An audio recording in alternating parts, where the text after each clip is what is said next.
2021년 11월 25일 과학의 진실과 오류 제11주차 두 번째 시간 강의를 시작하도록 하겠습니다. 수업 전에 여러분과 나누고 싶은 것은 이제 어, 기말 평가의 가장 또 핵심적인 평가 요소의 하나인 팀 발표를 준비하는 또 이를 위한 또 여러분의 공유점들을 만들고 싶습니다. 반장, 네, 네, 혹시 11월 19일 이번 주에 있었던 그 더 솔저스라는 그 예능 프로그램이 있었는데 혹시 이 예능 프로그램을 본 기억이 있는지요? 본 기억이 없습니다. 아, 네. 뭐 시청률은 좀 저조했던 것 같아요. 아니면 우리 이정민 학생은 되게 이렇게 좀 그, 시간을 잘 계획적으로 사용하는데 아마 제가 그 예능 프로그램에 또 많은 시간을 썼는지도 모르겠습니다. 그래서 제가 이번 주에 제가 솔저스라는 이제 프로그램을 시청을 하였는데 여기서 이제 몇 가지 제가 좀 우리 수업과 관련되어지는 연관점들을 여러분과 함께 공유하기를 원합니다. 먼저 이 프로그램은 20명의 또 각 특수부대의 경험이 있는 그 예비역들이 이제 모여가지고 서로 경쟁을 통하여서 세계 대회에 나아갈 대표를 뽑는 이런 서바이벌 게임 형식을 가지고 있습니다. 그런데 어, 여기서 가장 먼저 한 것이 무엇이냐 하면 팀을 나누는 것이었어요. 가장 훌륭한 군인 또 능력이 특출한 군인을 나누고자 한다라고 하면 각 개인이 갖고 있는 사격술이라든지 또 어떤 전술 능력이라든지 이런 것들을 살펴보아야 했을 텐데 먼저 여기서는 A팀, B팀 이렇게 두 팀으로 나누는 것을 볼 수 있습니다.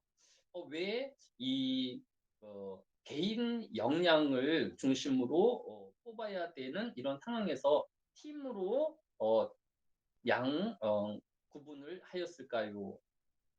제가 그 궁금증을 이제 살펴보니까 이제 이 사람들을 지도하게 되어질 이제 팀장이 이제 4명이 소개가 되었는데 여러분이 보고 있는 오른쪽 하단에 있는 4명의 이제 이런 팀장들이 초청되어진 것을 볼 수 있습니다. 가장 먼저 소개되어진 팀장이 미국 출신의 윌 라베로라는 팀장인데 이 사람이 이야기하기를 본인이 팀을 만들 수는 없지만 누가 적임자인은 알 수 있다라고 밝혔습니다. 우리 이정민 학생, 네, 네, 이제 팀이 구성되어지면 본인이 이제 팀장을 하고 싶은지 아니면 팀원으로 팀장을 이렇게 서포트하는 역할을 하고 싶은지 우리 이정민 학생의 의견은 어떤가요? 저는 팀원으로서 팀장을 서포트하고 싶습니다. 근데 만약에 모든 학생이 그런 생각을 하게 되어지면 팀장을 선출하는 데만도 많은 또 시간이 걸리겠네요. 네, 그럴 것 같습니다. 네. 그러면 뭐 필요에 따라서 팀장 없이 이렇게 팀원 체제로 이렇게 그 팀 발표까지 이끌어 갈 수도 있을 수도 있겠네요. 그죠? 네, 어느 정도는 가능할 것 같습니다. 그런데 이 프로그램에서 가장 먼저 이렇게 이 개인의 능력을 보는 것이 무엇이냐면 팀을 나누고 그 안에서 리더자를 세우는 것을 가장 먼저 주의 깊게 보는 것을 볼 수 있습니다. 물론 서로 알지 못하는 네 명이서 어떤 사람이 이제 팀장이 되어야 그 팀을 잘 이끌게 되어질지는 아무도 알 수 없을 것입니다. 하지만 그 팀원들인 네 명은 서로에 대한 소개와 또 이런 소통을 통하여서 우리 네 명 중에서 팀장이 누가 되면 우리 팀을 잘 이끌 수 있게 되어질 것이다라는 것은 그 팀원들은 다 알 수 있을 것이다라고 이 윌 라베로 팀장이 이야기하는 것을 볼 수 있습니다. 혹시 이 말에 동의하는지요? 네, 동의합니다.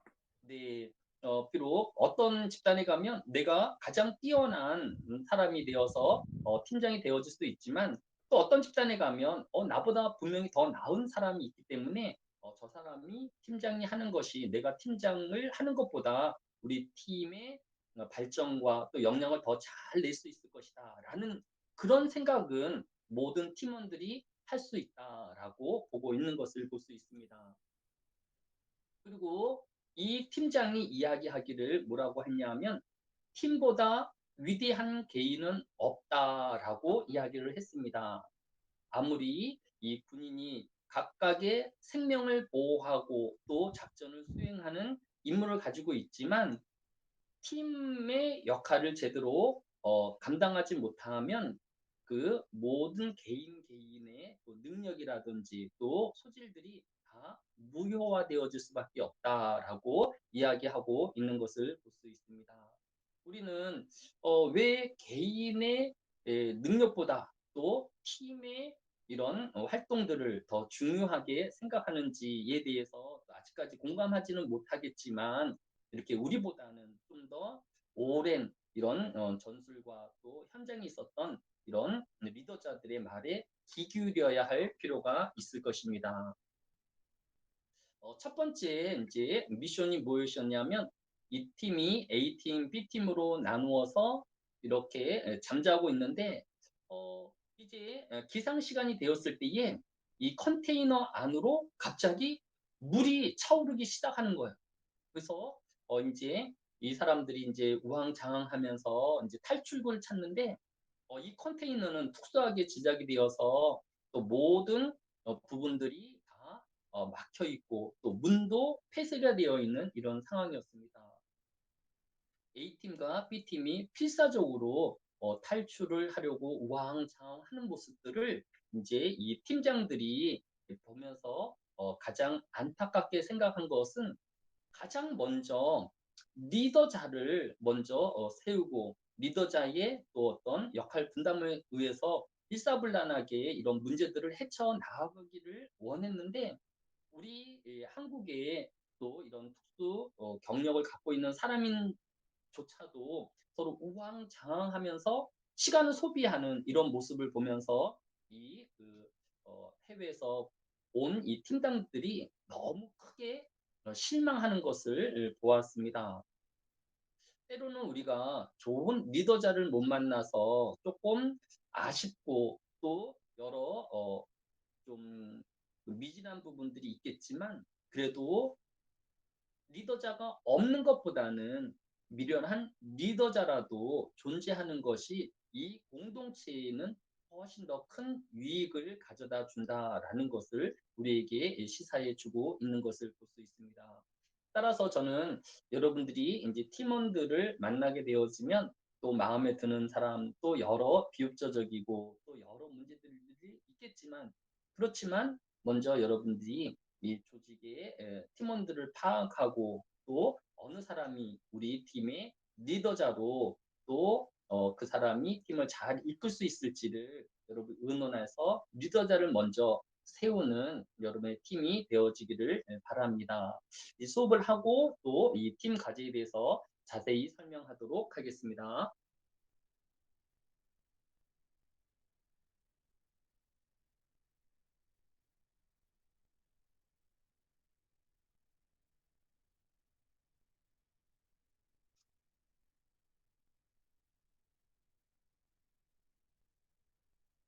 우리 교재 171페이지 밑에서 11번째 줄에 보면 한 고독한 천재와 사과나무 데카르트의 기계론적 자연관과 달리 근대의 과학혁명을 실질적으로 완성했다고 평가받는 뉴턴은 우주가 스스로 발전해 왔다기보다는 거의 현재의 모습으로 신에 의해 창조되었다고 믿었습니다.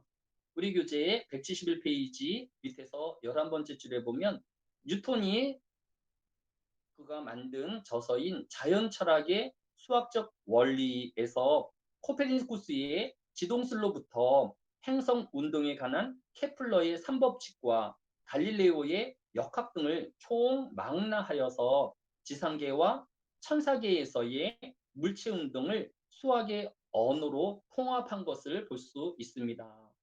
이 책에서 뉴턴이 제시한 세 가지 운동 법칙은 다음과 같습니다. 첫째, 물체는 외부의 힘이 가해지지 않는 한 그 상태를 유지하려는 성질을 갖는다.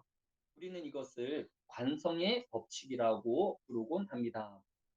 둘째, 물체는 힘을 받으면 그 힘의 크기에 비례하는 속도의 변화, 즉 가속도를 일으키며 그 크기는 물체의 질량에 반비례한다라고 하였습니다. 세 번째로 작용과 반작용의 법칙입니다.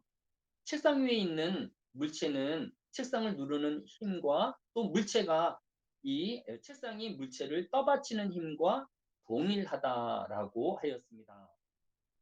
이 세 가지 운동 법칙은 근대 물리학 발전의 중요한 출발점이 되었습니다. 무엇보다도 뉴턴의 업적에서 가장 주목할 만한 점은 천체의 운동에 만류인력이라는 힘을 도입하여서 그것을 수학의 원리로 이끌어내었다라는 점입니다. 우리 교재 172페이지 5번째 줄에 보면 뉴턴의 만류인력은 두 천체 사이에 작용하는 힘이 그 천체들의 질량의 곱에 비례하고 거리의 제곱에 반비례한다는 것입니다. 이와 같이 힘의 원리를 통해 뉴턴은 행성의 운동뿐만 아니라 해성의 운동, 태양의 움직임, 달의 조석 현상, 그리고 지구의 타원형 모델까지도 설명할 수 있게 되어진 것입니다. 우리 교재 172페이지 밑에서 세 번째 줄에 보면 뉴턴의 만류인력은 행성의 운동을 설명하는 데 매우 적절한 개념이었으나 동시에 과학의 역사상 가장 논란을 많이 불러일으킨 개념이기도 하였습니다. 사실 뉴턴은 만류인력의 원인이 무엇인지는 답하지 않았을 뿐만 아니라 자석의 운동에 대한 마술적 자연관에 빠져 있었던 것을 볼 수 있습니다. 173페이지 밑에서 5번째 줄에 뉴턴은 고백하기를 내가 만류인력이라고 부르는 것은 충격이나 혹은 내가 모르는 다른 방법에 의해 발생할지도 모른다. 나는 단지 그 원인이 무엇이든지 간에 일반적으로 물체를 서로 당기는 힘을 표현하기 위하여 이 용어를 사용한다라고 하였습니다. 즉, 뉴턴에게 있어서 과학은 왜라는 자연현상의 원인을 규명하기보다 자연현상이 어떻게 작용하는지를 관찰하고 측정하여서 이를 데이터로 분석함으로써 미래의 사건을 예측하는 것을 중요하게 생각하였던 것입니다. 교재 174페이지 네 번째 줄에 우리 교재의 저자는 인류는 오늘날 인공위성을 쏘아 올리고 일찍이 생각하지 못했던 화상 탐사까지 진행하고 있다. 그 인공위성을 쏘아 올리는 데 있어서 사실 만류인력이 무엇인가라는 질문은 필수적인 것은 아니다.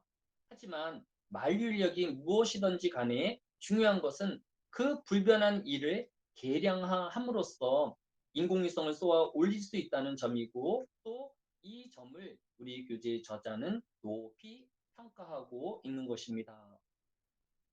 우리 교재의 저자는 한 세대가 가지고 있는 지식의 한계는 때때로 사물의 실체를 다 파악하기에는 한계가 있지만 이렇게 부분적인 지식들이 쌓아서 또 온전한 지식으로 나아가고 있음을 오늘 이 뉴턴과 또 과학자들을 통하여서 우리에게 설명해 주고 있는 것을 볼 수 있습니다.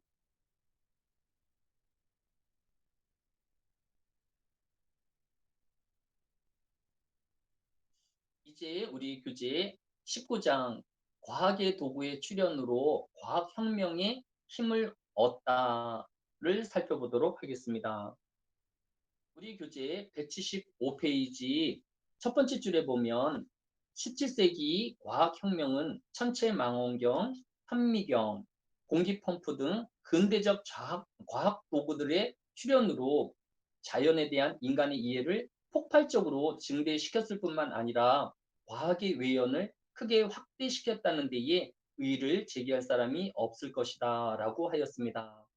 그런 점에서 근대 유럽의 과학혁명은 사실상 과학 도구의 도움 없이는 불가능하였다 해도 과언이 아니라고 우리 교재의 저자는 과학 도구의 중요성을 강조하고 있습니다.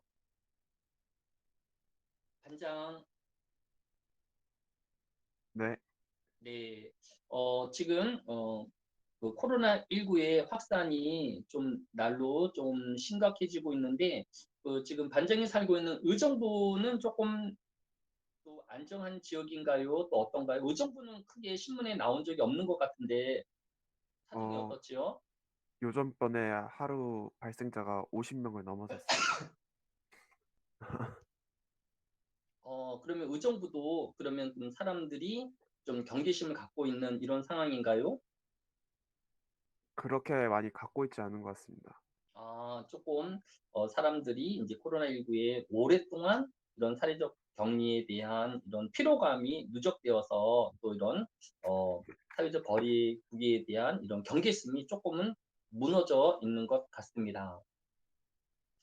지금 이러한 상황에서 이제 백신 접종이 중요한데 우리가 이런 백신의 개발을 어떻게 해내었을까에 대한 이제 궁금증들을 찾아보니까 영국에서 이 백신을 만드는데 협력한 공을 세운 것이 바로 이 방사광 가속기라는 이런 과학 도구였다라는 것을 신문을 통해 알 수 있었습니다.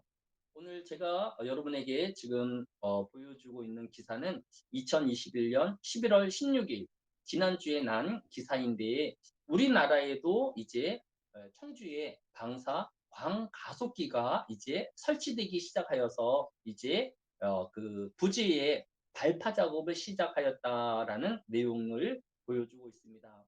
물론 우리나라에는 포항에 방사 광과속기가 설치되어 있지만 보다 최신의 강가속기를 이제 2027년까지 완성할 목표로 또 건설을 시작하고 있는 것을 볼 수 있습니다.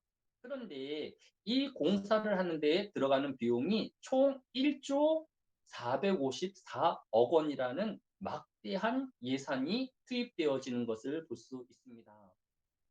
따라서 우리가 코로나19의 백신이라든지 또 신약이라든지 또 이런 신약들은 개발하기 위해서는 이런 어, 엄청난 재정이 들어가는 이 과학 도구가 없이는 또 성과를 내기 어려운 상황이다라는 것을 알 수 있습니다. 그래서 우리 교재 저자도 과학의 발전에는 이런 과학 도구들의 발전도 매우 중요한 영향을 미친다라고 우리에게 설명해 주고 있는 것입니다.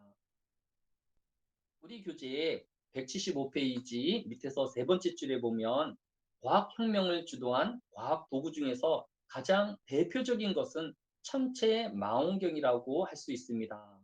최초의 안경은 14세기 이탈리아 지방에서 발달되었지만 1608년에 세 명의 유럽인들이 동시에 망원경 렌즈에 대한 특허를 신청하였습니다. 유럽의 망원경이 또 중국에 전래된 것은 1618년 무렵이었고 또 우리나라에는 1631년에 또한 서양 선교사들로부터 망원경과 또 자명종 등을 또 우리가 얻었던 것이 우리 조선 왕조실록인 인조실록에 남아있는 것을 볼 수 있습니다. 따라서 이 1600년대만 해도 이 유럽의 최신 과학의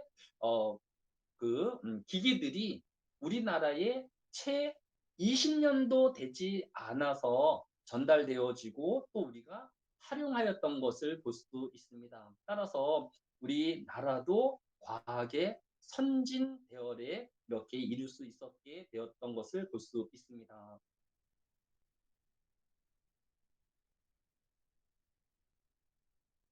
최초의 우리 그 망원경에 대해서 1608년 최초의 망원경은 갈릴레이의 굴절 망원경이었습니다. 그런데 이 굴절 망원경에는 결정적인 두 가지 단점이 있었습니다. 그것은 첫째, 시야, 즉 사람이 이 망원경을 통해서 볼 수 있는 영역이 매우 좁다라는 것입니다. 갈릴레이식 망원경이 시야가 좁은 이유는 망원경의 시야는 저반 렌즈의 시야에 비례하는데 저반 렌즈의 시야가 넓을수록 넓은 영역을 볼 수 있는 것입니다. 그런데 저반 렌즈로 오목 렌즈를 사용하였기에 구조적으로 시야가 좁을 수밖에 없었던 것입니다. 두 번째로 이 갈릴레이식 망원경에는 색수차가 발생한다라는 것입니다. 색수차란 대물 렌즈를 통과한 빛이 초점을 모일 때에 파장에 따라 렌즈의 굴절률이 다르기 때문에 초점이 맺히는 위치가 달라지는 현상을 말합니다. 이것은 마치 프리즘을 통과한 빛이 파장에 따라 서로 다른 영역에 초점을 갖는 것과 마찬가지 이치입니다. 즉 렌즈를 통과할 때에 붉은색은 덜 꺾이므로 상이 멀리 맺히고 파란색은 많이 꺾이기 때문에 상이 앞쪽에 맺히게 됩니다. 이런 갈릴레이식 굴절 망원경으로 별을 관찰하면 별이 무지갯빛으로 보여서 제대로 된 관찰을 할 수 없는 어려움이 있게 되어지는 것입니다. 지금 여러분이 보고 있는 것처럼 이 갈릴리식 굴절 망원경에 대한 우리 사진을 볼 수 있습니다. 맨 아래에 있는 것 보면 장점으로는 보고자 하는 상을 똑바로 볼 수 있다라는 장점이 있는 반면에 단점 두 가지. 첫째, 시야가 좁다라는 것하고 두 번째, 색소차, 즉 초점이 잘 안 맞는 이런 단점이 있는 것을 볼 수 있습니다. 이것을 개량한 것이 케플러식 망원경입니다. 이 케플러식 망원경은 갈릴리 망원경이 시야가 좁은 것을 보완하기 위해서 오목 렌즈인 저반 렌즈를 볼록 렌즈로 바꾸어 보다 넓은 시야를 확보하였습니다. 케플러식 망원경이 갈릴리식보다 더 밝은 상을 얻게 해주었던 것은 해주었기 때문에 갈릴레이가 1910년 별세계에 대한 보고로 실었던 달의 그림보다 이듬해인 1611년 케플러의 광학에 실린 달의 그림이 보다 화려하고 섬세한 것을 알 수 있습니다. 그러나 이 케플러의 망원경이 시야가 넓은 반면에 볼록 렌즈를 사용하였기 때문에 상이 거꾸로 보이는 이런 단점이 있는 것을 볼 수 있습니다.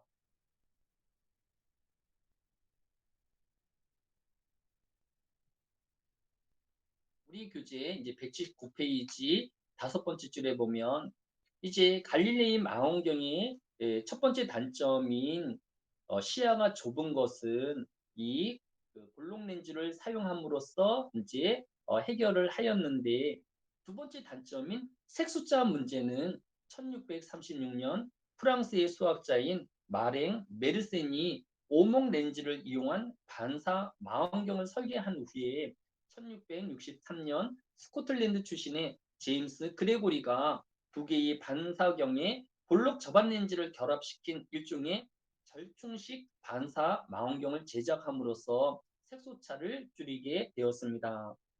또 비슷한 시기에 뉴턴은 1668년 반사광의 원리를 이용하여 구경 20mm짜리 반사 망원경을 제작할 수 있었습니다. 지금 여러분이 보고 있는 뉴턴의 반사 망원경을 통하여서 색소차를 줄일 수 있게 되어진 것입니다. 우리 교재의 182페이지 첫 번째 줄에 보면 진공을 만들어내는 공기 펌프는 1650년 프러시아의 오토 폰 케이케에 의해서 만들어졌습니다. 발명 초기에는 공기를 배출시켜 인위적으로 만든 진공 상태 안에 생지를 넣거나 촛불을 넣는 실험을 행하였습니다. 진공 속에서 생지의 호흡을 관찰하거나 또는 산소가 없음으로 인해 촛불이 꺼지는 장면들을 관측하곤 하였습니다. 그런데 이 공기 펌프가 사람들에게 또 주목을 받게 되어지는 것은 1657년 독일의 마르데 브루크에서 자신이 새롭게 발명한 공기 펌프를 8마리의 말로 양쪽으로 잡아당겼던 유명한 실험이 있었기 때문입니다. 지금 이제 사진에서 보는 것처럼 이 쉽게 이 두 개의 공기구를 이렇게 맞댄 상태에서 그 안에 공기를 뽑아내는 것만으로 양쪽에서 8마리의 말이 끌었지만 이 굴을 떼어내지 못하는 실험을 통하여서 주변에 이 실험을 본 많은 사람들이 놀랐던 것을 볼 수 있습니다. 그리고 다시 공기를 넣게 되니까 쉽게 이 두 구가 또 갈라지는 이런 실험을 해 보았던 것을 볼 수 있습니다. 그런데 문제는 이렇게 또 사람들에게 주목을 끌 수 있는 과학 도구를 만들었지만 결국 이 공기 펌프가 10개도 채 팔리지 않음으로 인하여서 많은 비용과 오랜 시간을 들였음에도 불구하고 이런 과학 도구가 경제적인 또 활용으로까지는 이용되지 못한 것을 볼 수 있습니다. 하지만 이런 끊임없는 과학 도구의 발전으로 인하여서 근대 과학이 꾸준하게 발달되어진 것입니다.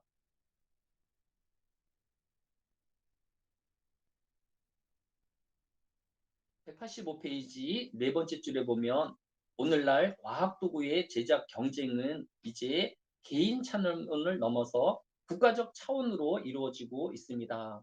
갈릴레이가 자신이 사용한 망원경을 직접 제작한 것처럼 한 개인이 값비싼 과학도구를 제작할 수 있는 시대는 지났기 때문입니다. 또 과학의 발전을 위해서는 이렇게 국가가 또 많은 예산과 또 준비를 통하여서 이런 과학 도구들을 확보하는 것이 매우 중요한 정책이 되었습니다.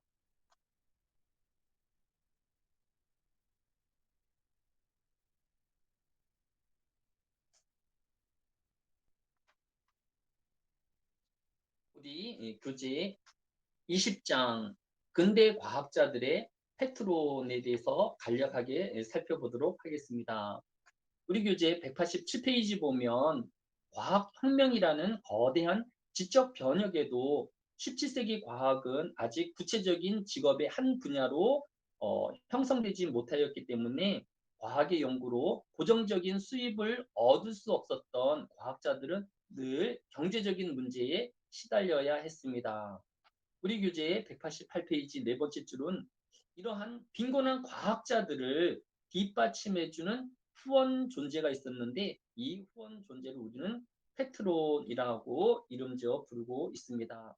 주로 왕족이나 경제적인 부를 축적한 상인들이 주로 이 후원자들이 되어서 과학자들의 재정적인 지원과 또 지지자 역할을 또 자처하였던 것을 볼 수 있습니다.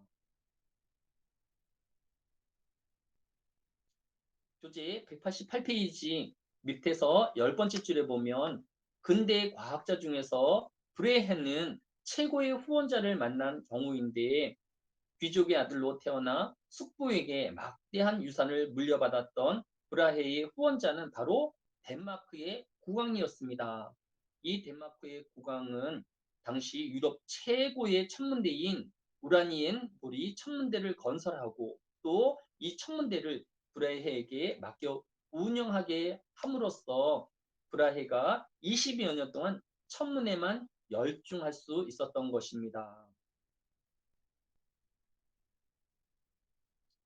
또 다른 또 레오나르도 다빈치는 예술가로 알려져 있지만 또 그는 과학자이기도 하였습니다. 그는 1482년에 밀라노의 군주로부터 자신의 병기 제작에 대한 그런 제안으로 또 이런 그 후원을 이끌어 내기 위한 편지를 써 보내기도 하였습니다. 그러나 이런 과학자들을 후원하고 있는 후원자가 갑자기 죽거나 또 재정을 중단하게 되어지면 또 연구가 중단되어지는 그런 경험을 가져야 했습니다. 레오나르도 다빈치조차도 40년 동안에 5번이나 후원자가 바뀌었던 것을 볼 수 있습니다. 우리 교재 194페이지 밑에서 7번째 줄에 보면 이처럼 르네상스 이후 17세기 초에 이르기까지 과학자들에게 후원자들은 매우 중요한 존재였습니다. 하지만 이와 같은 사정은 17세기 후반에 이르러 서서히 변화를 겪게 되었습니다. 과학자들이 후원자를 벗어나서 독립적인 길을 걷기 시작하였던 것입니다. 뉴턴의 경우는 대학의 정규 교수를 지내면서 경제적으로 매우 여유 있는 삶을 살기도 하였습니다. 또 1666년 설립된 파리의 왕립과학 아카데미는 국가가 과학자들에게 급료를 지급함으로써 안정적인 연구를 할 수 있도록 또 길을 열어주었던 것을 볼 수 있습니다. 이제 과학은 국가를 위해 필요한 지식으로 서서히 변모하기 시작하였습니다.